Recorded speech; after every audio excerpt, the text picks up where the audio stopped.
the same movements that you do in practice. So that's exactly what I was trying to do on that. I know when I started the ground, I felt really good. So how much were you hampered by that last year? Because the Minnesota game, your running ability really helped you guys a lot.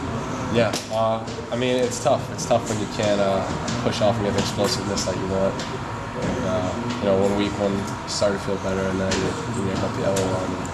It's just, it's tough to put into words exactly what it feels like. It's just kind of frustrating at times because you want to do something, but at the same time you have limitations that your body has, and it's different when you've always had this limitation your whole time in your life, and all of a sudden you get shut down, so you kind of have to relearn what you can and can't do. Some of the defenses know that too.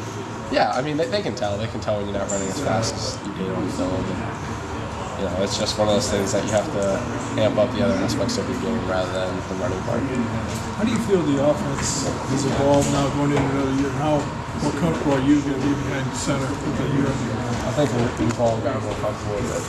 Just understanding it better, understanding what calls need, understanding route depth. And sometimes we run it's supposed to be a 12-yard route, and sometimes still we're actually standing at 10 yards or 9 yards, and that really does make a big difference. But now there's no more excuses when we make no mistakes that we should know better. Certain checks, certain plays, and it's just certain hot routes. We should know it by now. And I think coaches can be a little tougher on us, which will help us be a better team. Now, Derek Willis has got a lot of attention from the coaches and mentioned it a lot. What do you like about him and maybe some of the other new receivers that he's doing? Derek, he goes for the ball. He's a big body, which is really good. It's just the fact that he'll go up and get it, and he doesn't care. He's going to compete and try to get that ball. The other receivers have all come along starting to understand the offense more.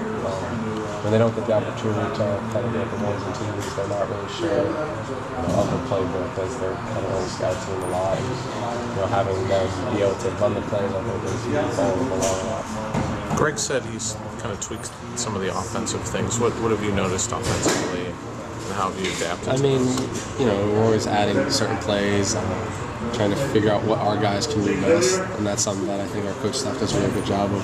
Because you don't have the same players every single year, so you do have to make those little tweaks, little adjustments to, better use the personnel. How do you, last year all we heard was how you didn't want 4-8 to happen again, and this team was kind of hungry and motivated. Well, now it's off a pretty good year. What's the edge this year? What is the thing that pushes you guys or maybe keeps you from